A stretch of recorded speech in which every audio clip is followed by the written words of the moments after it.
అందుకే నిన్ను కలుసుకోవడం మానలేదు. అలాగని నా పరిస్థితిని అలసుగా తీసుకోవాలని ప్రయత్నించుకో. అది నేను సహించను. అమర్, అవినాష్ అంతమైతే తప్ప మనకి ఆనందం ఉండదు.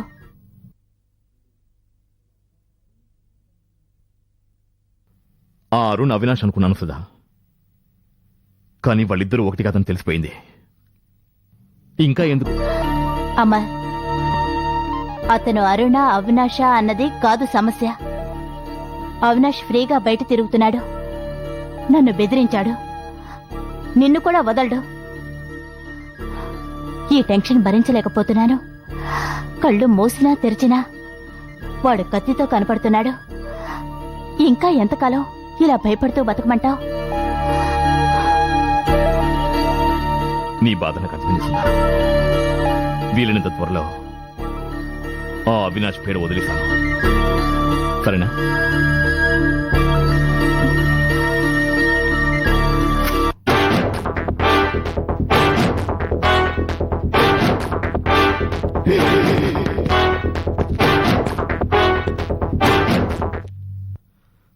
మీ ఆయనకి మన మీదే అనుమానం రాలేదు కదా?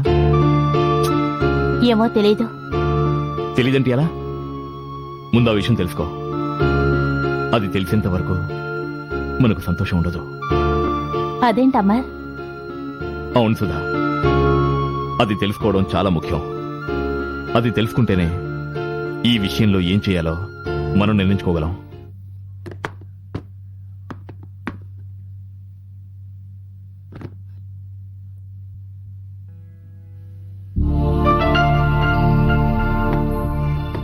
ఏమ్మా ప్రియా, నిన్ను కాపాడిన అతన్ని పోలీసులు పట్టుకున్నారా? లేదు నాన్న, ఇద్దరు ముగ్గురిని చూపించారు. 4-5 ఫోటోలు చూపించి వాళ్ళలో ఉన్నాడా అని అడిగారు.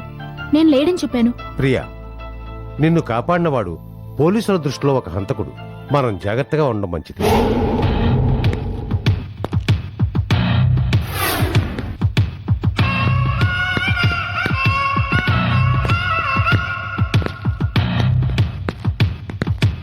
నువ్వు అతన్ని పట్టిస్తే మన మీద పగ పెంచుకున్నా పెంచుకుంటాడు.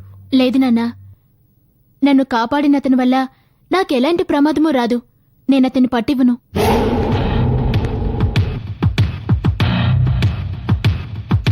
ప్రియా, అవునన్నా, ఇన్స్పెక్టర్ గారు ఎంతమందిని చూపించినా సరే వాళ్లలో నన్ను కాపాడినతను ఉన్నా లేకపోయినా సరే.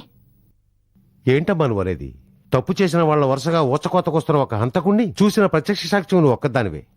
పోలీసులు నీ సాయంతోనే హంతకుని పట్టుకోవాలని ఎన్నో ప్లాన్లు వేస్తున్నారు. అమ్మా, నువ్వు చెప్పు, నా జీవితాన్ని కాపాడిన దేవుణ్ణి పోలీసులకి పట్టివ్వాలా? నేను చేసింది తప్పా? తప్పే కాదు ప్రియా. మంచి వాళ్ళకి మంచి జరగడానికి అబద్ధం చెప్పడం తప్పే కాదు.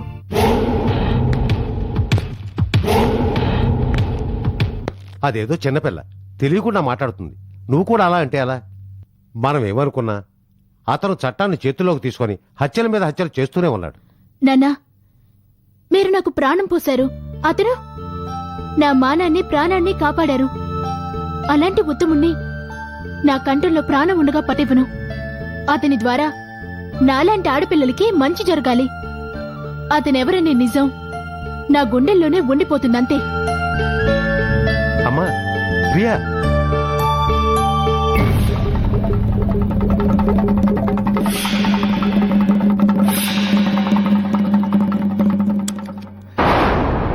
అంకుల్ మీరా?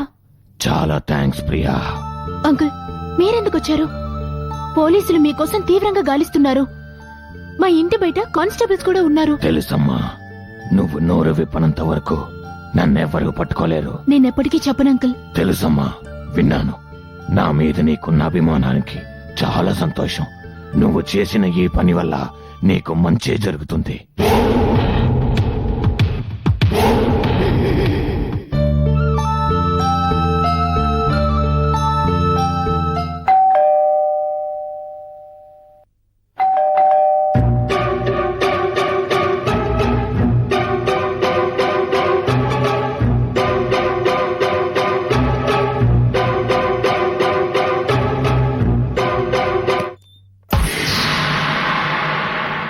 Hi, good morning. మార్నింగ్. రోజా లాంటి నీకు ఈ రోజాని ప్రజెంట్ చేస్తున్నాను. ఏంటి అలా చూస్తున్నావు? నీకు బొత్తిగా అతిథి మర్యాద తెలియనట్టుందే. గుమ్మంలోనే నిలబెట్టేశావు. ఇది తీసుకోవా? నన్ను లోపలికి రమ్మనవా? ఆయన ఇంట్లో లేరు. తెలుసు. అయినా నాలాంటి రసికులకి ఇంటి మగవాళ్లతో పని ఉంది. ఇంట్లో ఉండే అందమైన నీలాంటి ఆడవాళ్లతోనే పనుంటుంది. సుధా, అందమైన నీ చేతులతో ఒక్క టీ ఇస్తావా? నీ అందాల్ని కళ్ళతో జుర్రుకుంటూ నీ చేత్తో ఇచ్చిన టీ తాగితే ఎంత మొత్తుగా ఉంటుందో. ఈ బ్రాందీలు, విస్కీలు అన్ని వేస్ట్.